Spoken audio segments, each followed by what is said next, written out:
Bienvenue à nouveau dans Neutrality Studies. Je m'appelle Pascal Lotaz.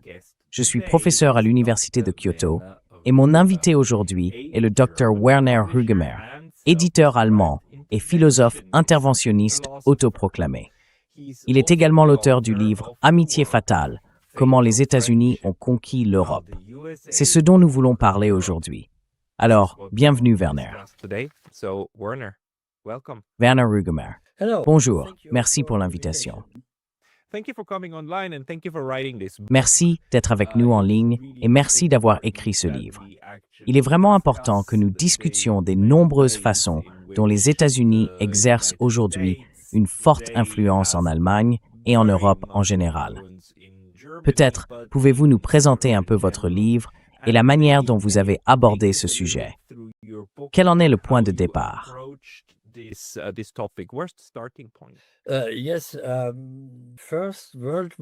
Oui, la Première Guerre mondiale a été le tournant dans les relations entre les États-Unis et l'Europe.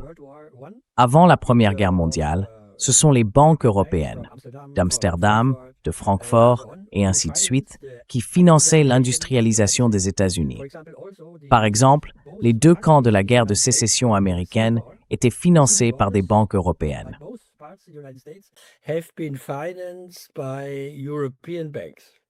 Donc cela se passe dans les années 1860.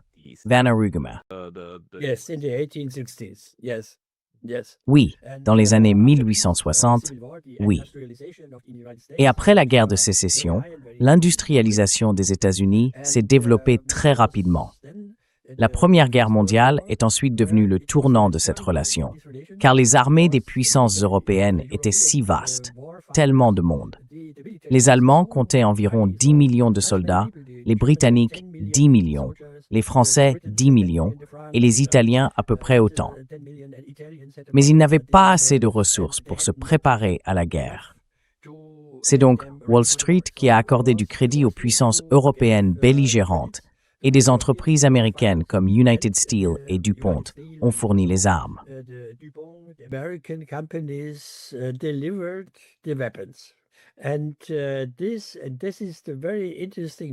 Et c'est là un point très intéressant. Jusqu'à aujourd'hui, le gouvernement américain, sous la présidence de Woodrow Wilson, disait « Nous n'entrerons jamais dans cette guerre en Europe. Nous sommes neutres. » Et avec cette position, avant la guerre, il avait remporté la présidence. Mais dès le premier jour, en août 1914, les banques de Wall Street et les entreprises américaines sont entrées dans la guerre. Woodrow Wilson affirmait encore « Nous n'allons pas entrer dans cette guerre en Europe. » Mais finalement, en 1917, alors que la guerre touchait pratiquement à sa fin, Wall Street déclara « Non, il faut que quelqu'un rembourse nos crédits. » Et ils ordonnèrent au président américain, Woodrow Wilson, « Maintenant, nous, les États-Unis, entrons dans la guerre en Europe. »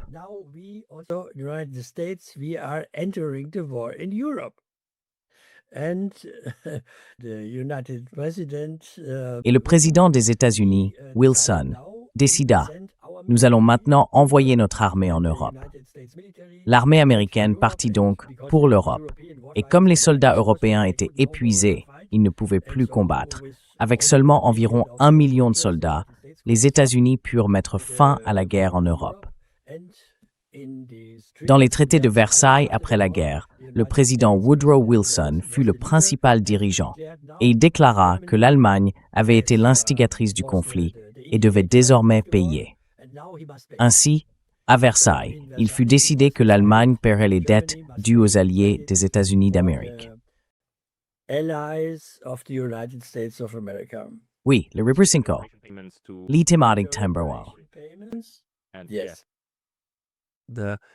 Oui, et je veux dire, c'est très intéressant ce que vous exposez, parce que oui, une partie de mes études portait bien sûr sur la neutralité américaine pendant la Première Guerre mondiale, puisqu'ils n'y sont entrés qu'en 1917. Et en fait, vous savez, l'un des événements les plus souvent évoqués comme raison de l'entrée des États-Unis, le naufrage du Lusitania, le paquebot, ce navire a été coulé en 1915, n'est-ce pas? Et il a été remis en avant en 1917 comme l'une des raisons pour lesquelles la guerre sous-marine sans restriction menée par l'Allemagne était désormais la principale cause de l'entrée des États-Unis dans la guerre. Mais vous établissez ce lien avec le système bancaire américain en disant que les banques ne voulaient pas risquer de perdre tout ce crédit, les lignes de crédit qu'elles avaient accordées aux Français et aux Britanniques. N'avaient-elles pas accordé de lignes de crédit aux Allemands pourtant? Werner Rugemer. Oui, mais bien sûr, l'Allemagne ne pouvait pas payer toutes ces réparations. Alors Wall Street a accordé des prêts à l'Allemagne. Sädeäptigämningsinvest. Werner Rugemer. Oui. Et il y a aussi un événement qui reste très intéressant aujourd'hui, car la pauvre Allemagne, après la guerre, a conclu un accord avec l'Union soviétique. Il s'appelait le traité de Rapallo, parce que les deux pays, l'Allemagne et l'Union soviétique, étaient isolés. Alors ils se sont rapprochés et ont établi des relations diplomatiques, commerciales et même militaires. Pour l'Allemagne, il était interdit d'avoir une armée. Mais, isolée comme elle l'était, l'Allemagne a conclu des accords en 1922, 1923 et 1924 avec l'Union soviétique. Et ensuite, les États-Unis ont dit « Non, ce n'est pas possible, c'est interdit, nous n'acceptons pas cela ».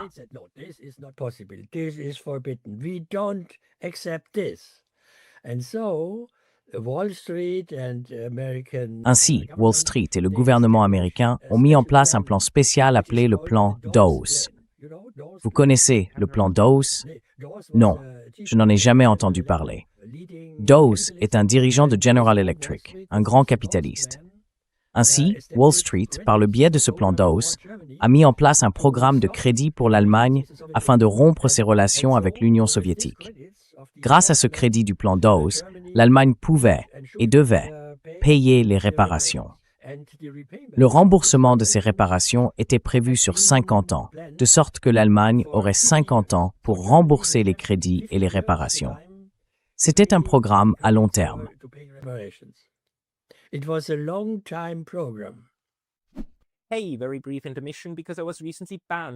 Petite interruption rapide, parce que j'ai récemment été banni de YouTube. Et même si je suis de retour, cela pourrait se reproduire à tout moment. Alors s'il vous plaît, pensez à vous abonner non seulement ici, mais aussi à ma liste de diffusion sur Substack. C'est pacalotaz.substack.com. Le lien est dans la description ci-dessous. Et maintenant, retour à la vidéo. Y avait-il des conditions fixées à ce plan, du genre? Vous pouvez obtenir cette ligne de crédit, mais en échange, l'Allemagne, vous n'achèterez des armes qu'aux États-Unis. Ou y avait-il des conditions de ce type? Werner. Non, les conditions étaient que, et c'est intéressant encore aujourd'hui, l'Allemagne devait acheter des produits américains et permettre l'implantation de filiales d'entreprises américaines. En Allemagne, d'accord. En Allemagne. Ainsi, en l'espace d'environ 10 ans, depuis le plan Dawes de 1924 jusqu'à la montée de Hitler en 1933, au cours de ces 9 ou 10 années, environ 400 des principales entreprises des États-Unis ont établi des filiales en Allemagne. Cela comprenait General Motors, Ford, Coca-Cola, IBM, ITT, International Harvester, et ainsi de suite. Toutes les grandes entreprises américaines et les banques de Wall Street ont ouvert des succursales en Allemagne.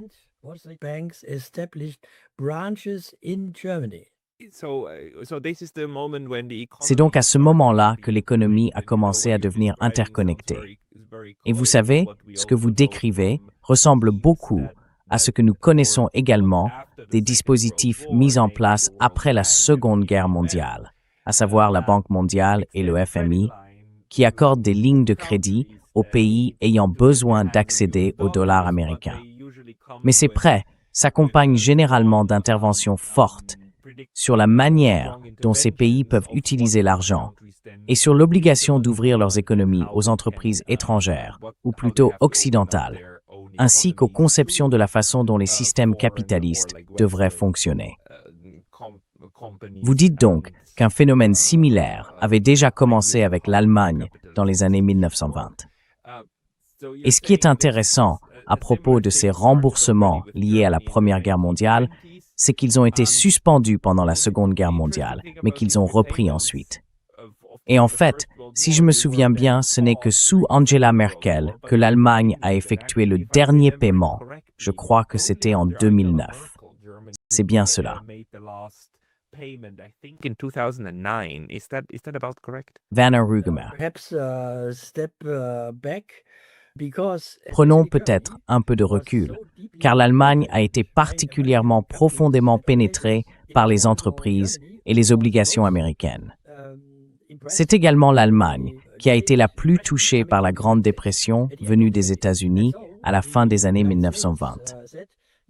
Les États-Unis ont donc dit « Oui, vous souffrez de cette dépression, nous allons suspendre le remboursement des crédits, mais nous fondons une nouvelle banque internationale pour garantir ces crédits jusqu'en 1986. » Il s'agissait d'un programme de remboursement d'environ 50 ans.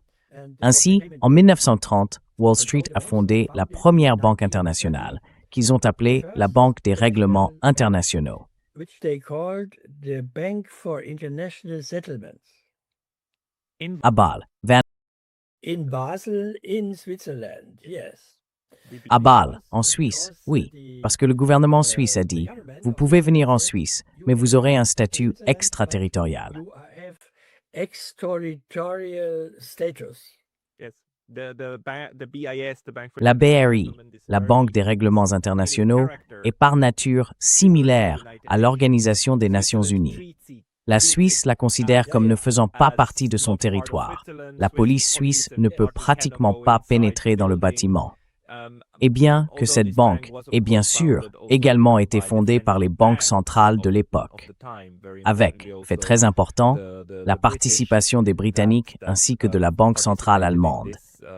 Elle représentait un rêve, un vieux rêve en réalité, des banquiers centraux européens, celui de disposer d'une méga-banque centrale extraterritoriale. Yes. Werner Rugemer. Yes, but the initiative came from the United States. Oui, mais l'initiative est venue des États-Unis. En effet, ils étaient intéressés par le recouvrement des crédits auprès de l'Allemagne. Ainsi, les participants fondateurs, les banques centrales, provenaient des États-Unis, de Grande-Bretagne, d'Allemagne, de France, de Belgique, du Japon, et ainsi de suite. Et cela est resté le cas même pendant la période hitlérienne. Also during the Hitler time. Oui, même au plus fort de la guerre. Werner Rugemer. Yes. This remained Oui, in cela a continué pendant tout le régime hitlérien et tout au long de la Seconde Guerre mondiale. the whole Second World War. Oui, et en fait, les Américains ont commencé à détester la BRI, en particulier le secrétaire au Trésor, Morgenthau. Il a développé une véritable rancune contre la BRI qui, au plus fort de la guerre, en 42, 43, 44, était même dirigée par un Américain. Un Américain en est devenu le président. Werner Rugemer. Yes, and it was Morgenthau. Oui, et c'était Morgenthau avec son équipe. Il a dit que cette collaboration très intense de Wall Street avec l'Allemagne hitlérienne, nous ne devrions pas la permettre. Mais Wall Street avait une telle influence que Morgenthau a pris parti. Et pendant la Seconde Guerre mondiale, la Banque des règlements internationaux en Suisse était dirigée par Thomas McKittrick, venu de Wall Street. Il a rendu possible le financement de la guerre d'Hitler par la Banque des règlements internationaux, notamment grâce, comment dit-on en anglais, au blanchiment de l'or pillé. Car à partir de 1938, lorsque l'Allemagne hitlérienne a conquis l'Autriche, l'or pillé de l'Autriche a disparu. Il a été remis à l'Allemagne par la Banque des règlements internationaux. By the Bank for International Settlements. And this was also Et cela était également vrai pour tous les pays et États qui, après l'Autriche, furent conquis et occupés par l'Allemagne hitlérienne. La Tchécoslovaquie, la France, la Belgique, l'Italie, et ainsi de suite. La Banque des règlements internationaux, dirigée par Thomas McKittrick de Wall Street, a contribué au financement de la guerre, y compris de la guerre contre l'Union soviétique. Et c'est un point très intéressant encore aujourd'hui. Je corresponds avec des scientifiques et des économistes du monde entier, en Chine, en Russie et aux États-Unis, car ils savent que les États-Unis ont soutenu l'Union soviétique pendant la Seconde Guerre mondiale. Mais jusqu'à présent, ils ignorent que les États-Unis, en même temps, ont soutenu l'Allemagne hitlérienne dans la guerre contre l'Union soviétique.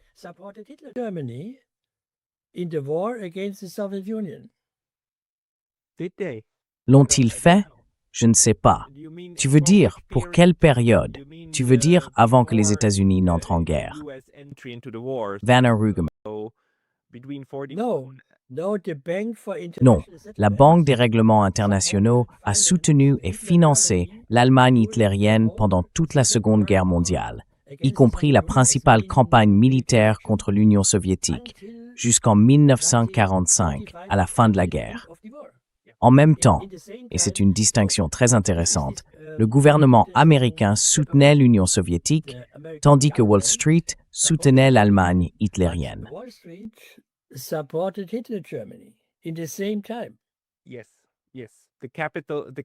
Oui, oui. Les capitalistes soutenaient tous ceux qui voulaient du capital. Oui. Et aussi parce que Wall Street voulait récupérer ses crédits, l'argent qu'ils avaient investi. Je veux dire, vous savez, j'ai écrit un chapitre sur la Banque des règlements internationaux. Si vous regardez comment elle fonctionnait, elle était vraiment dominée. Non, pas dominée. Elle était entièrement guidée par l'esprit de « nous sommes une institution bancaire ». Ce que nous faisons, c'est accorder des crédits. Nous investissons. Si les banques membres veulent transférer de l'or, disons que la banque membre d'Autriche veut transférer de l'or à l'Allemagne, alors c'est ce que nous faisons. Nous ne sommes qu'une chambre de compensation. Mais en ce sens, oui, ils étaient les capitalistes. Et McKittrick lui-même était un ancien de JP Morgan, ou je crois un directeur de JP Morgan, n'est-ce pas? Ou lequel était-il avant de devenir le gouverneur de la BRI? Vanner Rugemer, Thomas McKittrick, pendant la période de guerre. Il est venu là d'une banque américaine. Il venait de Wall Street, oui. Et cette intégration, c'était le point de départ, cette intégration financière des États-Unis, commençant en quelque sorte à diriger l'Europe. Et bien sûr, cela est devenu encore plus marqué après la guerre avec ce qu'on a appelé le plan Marshall, je suppose. Vanner. Oui, c'est intéressant, car en 1944, les États-Unis, anticipant la fin de la guerre, ont fondé la Banque mondiale.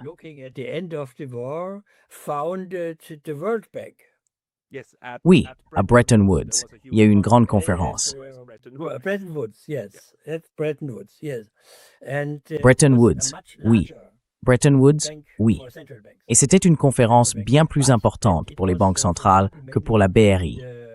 Par exemple, c'est principalement le chef de la résistance française, le général de Gaulle, qui à Bretton Woods a déclaré « Nous devons arrêter, nous devons mettre fin à la Banque des règlements internationaux en raison de sa collaboration avec Hitler. » Mais Wall Street a dit « Non, nous continuerons. » Et ainsi, la Banque des règlements internationaux a continué à fonctionner en même temps que la Banque mondiale était créée. Et une grande partie du plan Marshall en Europe a été organisée par l'intermédiaire de la BRI en Suisse.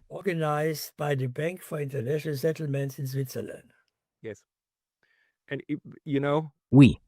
Et vous savez, ce n'est pas parce que j'ai étudié cela en détail, même si le président des États-Unis avait voulu dissoudre sérieusement la Banque des règlements internationaux, il n'aurait pas pu, car la banque, de par son propre traité, n'appartient pas au gouvernement. Elle appartient aux banques centrales. Ainsi, seuls les gouverneurs des banques centrales, à la majorité des 2/3, je crois, pourraient réellement la dissoudre. Les gouvernements ne le peuvent pas. Le gouvernement suisse ne le peut pas. Le gouvernement britannique ne le peut pas. Les banques centrales, si elles s'unissaient, le pourraient, mais elles ne le feront pas.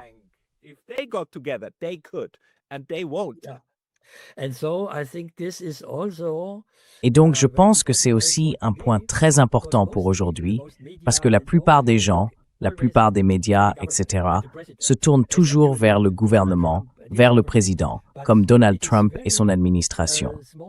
Mais on accorde très peu d'attention à ce que font aujourd'hui les grands organisateurs capitalistes, comme les principaux actuellement, BlackRock, Vanguard, State Street, Wellington et ainsi de suite.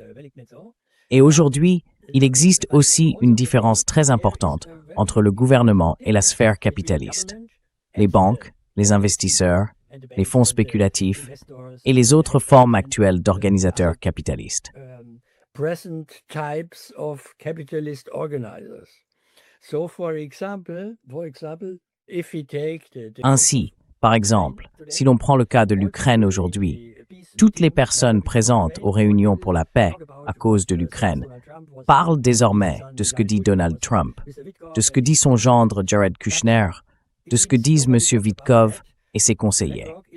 Mais il semble que personne ne parle du fait que BlackRock fait également partie de cette équipe en Ukraine, organisant la reconstruction du pays. Et ses intérêts ou ses réunions ne sont pas les mêmes. Je pense donc que cette expérience des Premières et Secondes Guerres mondiales, cette différence entre le gouvernement et Wall Street, entre les présidents et les grands capitalistes, est également très importante aujourd'hui. This difference is also very important for today. And can you maybe take us Et pouvez-vous talk peut-être a nous little bit about expliquer the ou parler un peu period de la between, période then entre le the plan Marshall Marshall et disons la fin de la guerre say, the end froide? of the Cold War, how- Quel what type de kind nouvelles of intégrations new, financières ont eu lieu à cette époque? integrations happened Parce at qu'il ne that s'agit time? pas Because it's seulement de not just véhicules d'investissement comme BlackRock qui opèrent en Allemagne, n'est-ce pas? Je veux dire, l'Allemagne a été intégrée, l'Allemagne de l'Ouest a été intégrée à l'OTAN en 1949. Il y a toute l'intégration militaire, mais l'intégration financière a également progressé, tout comme l'intégration économique. Quels ont été les autres piliers qui ont vraiment fait en sorte que l'Allemagne de l'Ouest et bien l'Europe en général ne puissent plus se détacher des États-Unis? Wiggle free again from the United States. Yes, first it is important to say that Marshall Oui, Plan and il est NATO d'abord important de dire que le plan Marshall et l'OTAN étaient très étroitement et solidement intégrés. C'était la même emprise sur l'Europe, en particulier sur l'Allemagne. On peut aussi le voir à travers le nom de George Marshall. Pendant la guerre, George Marshall était le chef d'état-major de l'armée américaine. Après la guerre, il est devenu chef du département d'État et a créé le plan Marshall. Puis à partir de 1949, il a été secrétaire à la Défense et a organisé l'OTAN. C'était la même personne qui a organisé à la fois le plan Marshall et l'OTAN. Ainsi, le plan Marshall, qui est venu en premier pour la toute nouvelle République fédérale d'Allemagne, existait déjà. L'OTAN n'est arrivé que 5 ans plus tard. NATO came only 5 years after, and Ainsi, le plan Marshall fut une répétition de ce que j'ai mentionné après la Première Guerre mondiale. C'était le plan Dawes. Le plan Marshall a repris ce principe pour la nouvelle situation élargie après la Seconde Guerre mondiale. Son objectif principal était qu'en Allemagne, mais aussi dans toute l'Europe occidentale, le marché soit ouvert aux produits américains, aux véhicules américains, aux voitures américaines, au Coca-Cola et à tous ces produits dont les États-Unis étaient le principal producteur. Et le deuxième pilier fut l'établissement beaucoup plus large de filiales d'entreprises et de banques américaines, et aussi, plus récemment, la création de filiales de cabinets de conseil américains. Par exemple, McKinsey a ouvert des filiales en Allemagne, en France, et ainsi de suite. in Germany and in France and so on. Vous savez, certaines personnes pensent que le plan Marshall signifiait que les États-Unis avaient donné beaucoup d'argent aux pays européens. Mais en réalité, ce qui s'est passé, c'est que les États-Unis ont commencé à payer des entreprises américaines pour envoyer des biens en Europe afin de la reconstruire, n'est-ce pas? Donc c'était essentiellement de l'argent américain pour des entreprises et des produits américains. Pour les Européens, l'un des aspects les plus intéressants est que même la Suisse a participé au plan Marshall, bien qu'elle fût neutre et bien sûr qu'elle soit restée en dehors de la guerre.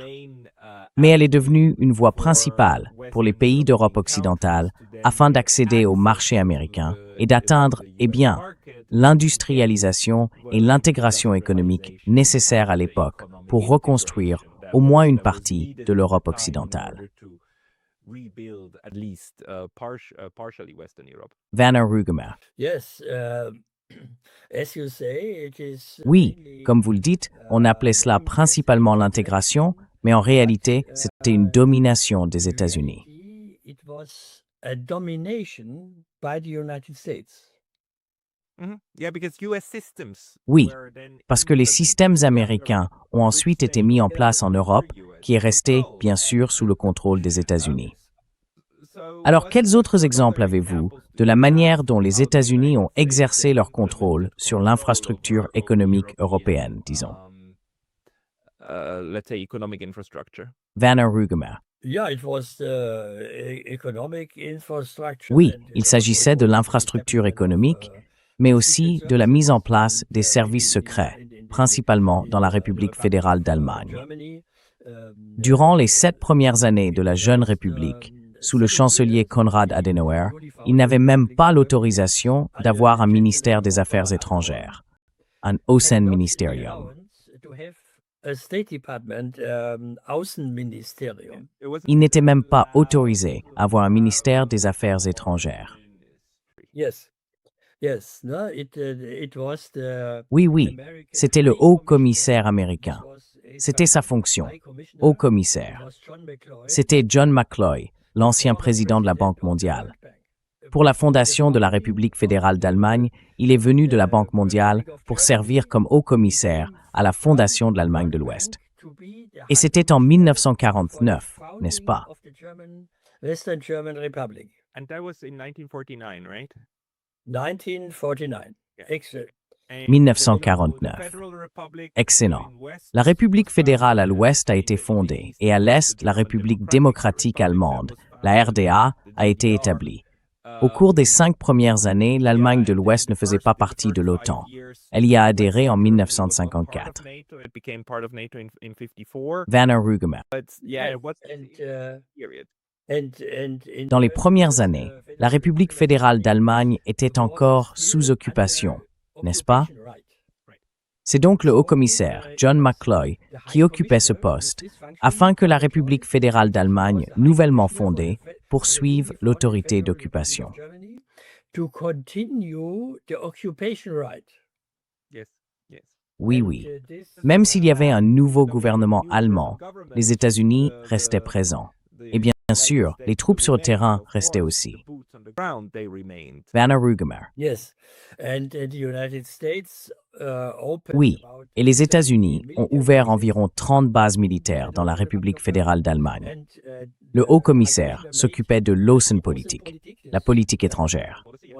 De plus, par exemple, la République fédérale d'Allemagne ne possédait pas de services secrets propres. Les États-Unis, la CIA, avaient créé leur propre département pour l'Allemagne. Il s'appelait Organisation Gehlen, car ils avaient recruté un ancien membre des services secrets hitlériens. Et avec lui, ils avaient fondé le nouveau service secret allemand. Mais pendant les 7 premières années, il est resté un département de la CIA. Ce n'est qu'en 1956 qu'il a été transformé en un bureau allemand placé sous l'autorité du gouvernement fédéral. Regime of the federal government. Comment ça s'appelait-il après 1956? Werner Rugemer. Cela s'appelait le BND, le Bundesnachrichtendienst. Even today's Même aujourd'hui, c'est toujours le Bundesnachrichtendienst. C'est une particularité de l'Allemagne. Il a en fait vu le jour comme une antenne de la CIA. actually as a CIA branch office. Werner Rugemer.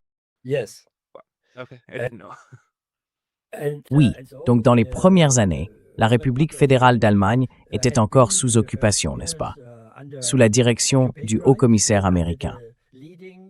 Et lorsque la République fédérale d'Allemagne, par l'intermédiaire du haut-commissaire John McCloy, obtint le droit d'avoir son propre Außenministerium, son propre ministère des Affaires étrangères, ce fut à la condition que le chancelier Konrad Adenauer lui-même en soit le chef. To become the leader of the Foreign Office. Ah, Ah, vraiment? Il est devenu le premier ministre des Affaires étrangères d'Allemagne? of Yes. Okay. Oui, en même temps. Il était chancelier et il a été obligé d'assumer également le rôle de ministre des Affaires étrangères. Of Foreign Office. Which is highly problematic Ce qui est très problématique selon la constitution ouest-allemande, car elle sépare en quelque sorte ses fonctions. Du moins, c'est le cas aujourd'hui. At least now it does. Werner Rugemer. Yes, this condition was Oui, because cette situation Adenauer, existait the chancellor, parce que the Adenauer, chancellor, le chancelier was fondateur, already était déjà well étroitement supervised supervisé par le by the High haut-commissaire. Commissioner, Ainsi, and so the les United États-Unis States et le and haut-commissaire could be pouvaient être sure certains qu'en that confiant à when Adenauer lui-même it is la Adenauer direction du ministère des chancellor, Affaires when it étrangères, is he il pouvait avoir who takes confiance over qu'il the ferait Foreign tout Office, comme il fallait. we can sure that he makes all right. Mm. Let's fast forward a little bit into Avançons un peu vers la fin de la guerre froide, voire vers la période post-guerre froide. Quelles ont été les principales manières dont les États-Unis et l'Allemagne sont restés liés, surtout après la réunification? Tous ces liens étaient bien sûr parfaitement compris à l'époque. C'est Mikhail Gorbatchev qui a dit « Très bien, réunissons les deux Allemagnes.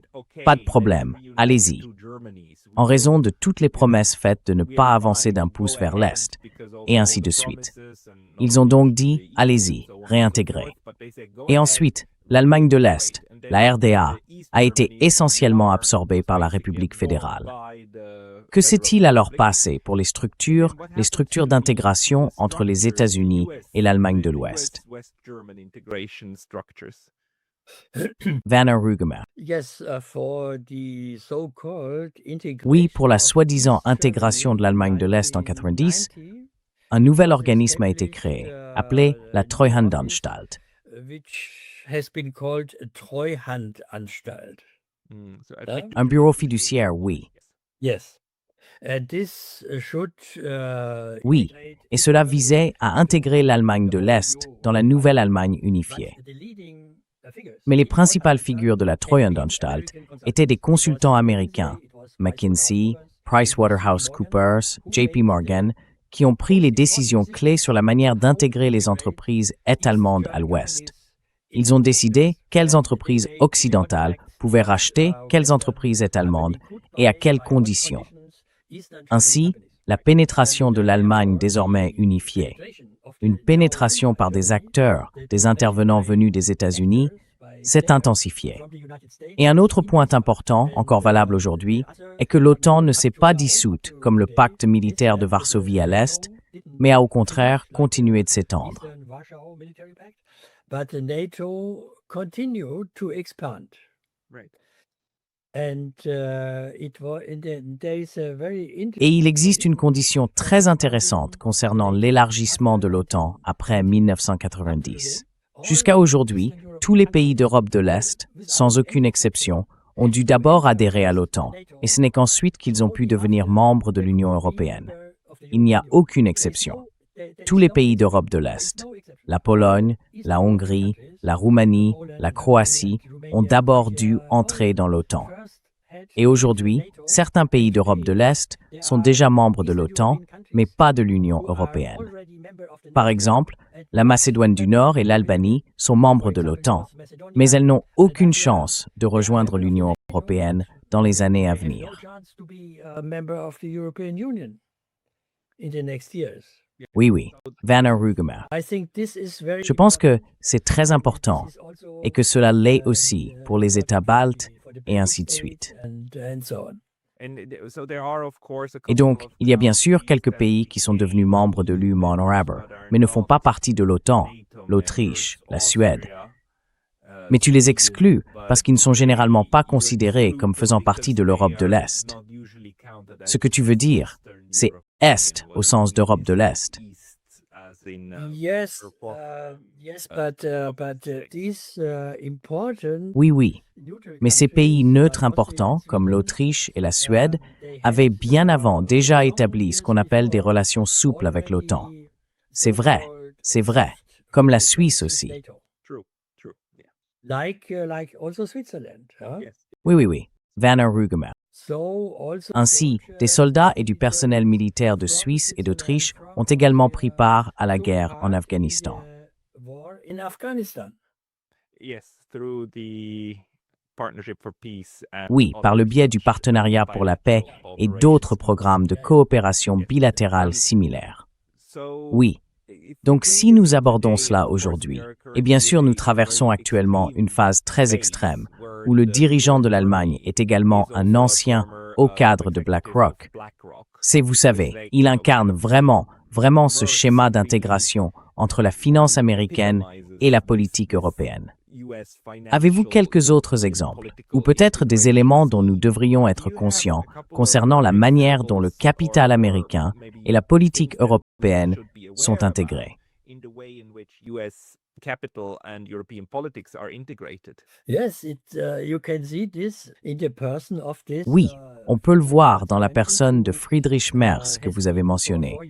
Il a été, pendant 4 ans, jusqu'en 2020, à la tête de la branche allemande de BlackRock. Mais déjà, 20 ans auparavant, à partir de 2005, il était membre du cabinet d'avocats américain Mayer Brown. Mayer Brown, au début des années 2000, a ouvert une succursale en Allemagne, parce qu'à cette époque, à partir de 2000 environ, les soi-disant investisseurs en capital investissement venaient des États-Unis, ces investisseurs à bas coût, et ils avaient besoin de conseils sur la manière d'acheter des entreprises en Allemagne. C'est ainsi que le cabinet d'avocats américain Mayer Brown a ouvert une succursale à Düsseldorf. Mayer Brown opened a branch in Germany in Düsseldorf. And in 2005, En 2005, ils ont engagé Friedrich Merz comme avocat, non seulement comme avocat, mais aussi comme membre du cabinet d'avocats. À partir de cette année-là, Merz, qui avait auparavant été un homme politique du parti au pouvoir, la CDU, l'Union chrétienne démocrate, a endossé le rôle d'avocat pour un cabinet américain, conseillant sur la manière dont les entreprises américaines pouvaient racheter des entreprises allemandes. C'était 15 ans avant qu'il ne monte à un niveau supérieur dans le monde des affaires américain, à savoir BlackRock. Ainsi, cette personne, ce politicien, est aussi un exemple de la manière dont la pénétration des pratiques américaines s'est opérée en Allemagne. Y a-t-il d'autres exemples? Y a-t-il d'autres personnes ayant des biographies similaires? Werner Rugemer. Oui, nous avons toute une liste d'hommes politiques allemands qui avaient été par exemple présidents de banques d'État en Rhénanie du Nord-Westphalie, en Hesse, en Bavière, et ainsi de suite, et qui sont ensuite devenus consultants ou membres du conseil de surveillance.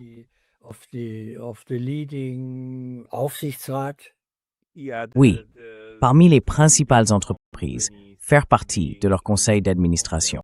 Werner Rugemer.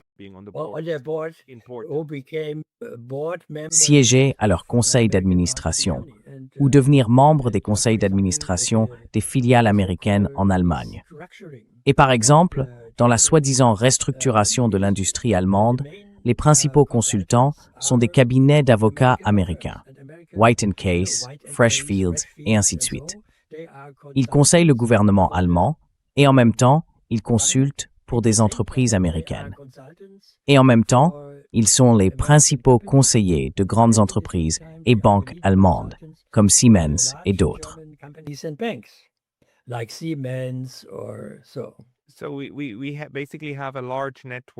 Nous avons donc essentiellement un vaste réseau d'acteurs économiques intégrés à travers l'Allemagne, qui s'étend également à la sphère politique, notamment par le biais de hauts dirigeants allemands qui deviennent ensuite des responsables politiques. À votre avis, y a-t-il un plan derrière cela du côté américain, ou bien est-ce simplement le résultat d'une évolution naturelle dans une situation d'après-guerre, où l'Allemagne de l'Ouest a été contrainte de s'intégrer dans l'orbite des États-Unis. Est-ce simplement ce qui se produit?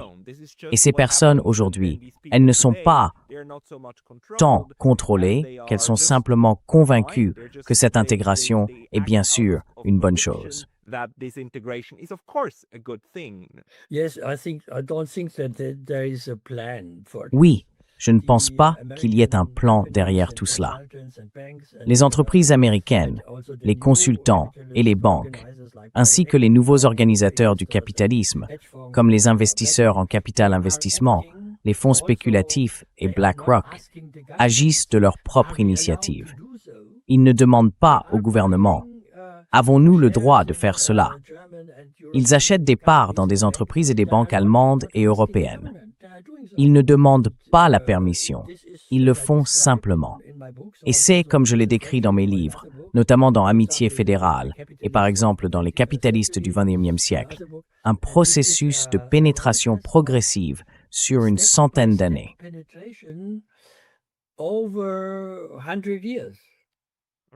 Exactement, de la classe capitaliste vers les couches dirigeantes du gouvernement. Werner Rugemer. Yes. Oui. Et comme nous en avons parlé, si nécessaire, c'est similaire à ce qui s'est passé pendant la Première Guerre mondiale aux États-Unis et de nouveau pendant la Seconde Guerre mondiale.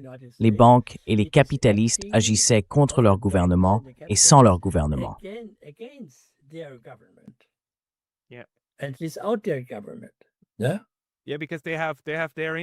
Oui, parce qu'ils ont leurs propres intérêts. Ils veulent récupérer cet argent, ils veulent faire un profit. Donc, ce n'est pas vraiment l'histoire du gouvernement américain prenant le contrôle de l'Europe, c'est l'histoire du capital transnational et transatlantique prenant le contrôle du processus politique en Europe. Werner Rugemer. Oui, mais comme nous parlions de la Seconde Guerre mondiale, une partie du gouvernement américain, en particulier le département des finances dirigé par Morgenthau, était fermement opposé à cette collaboration de Wall Street avec le régime hitlérien. Oui, ils y étaient opposés, mais ils n'avaient rien à dire. Ils ne pouvaient pas l'empêcher.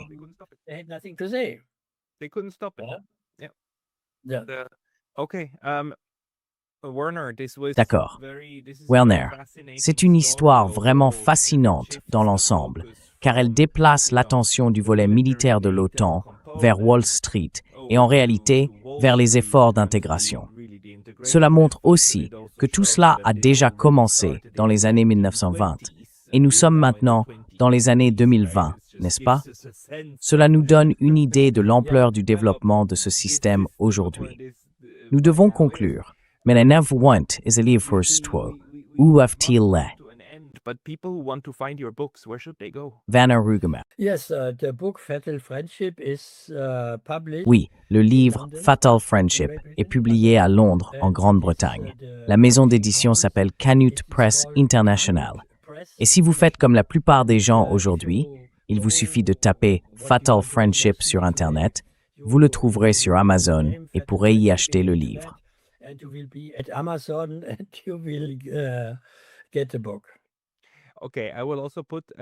D'accord. Je mettrai également un lien vers Fatal Friendship dans la boîte de description ci-dessous. Il y a d'autres livres que Werner a écrits en allemand.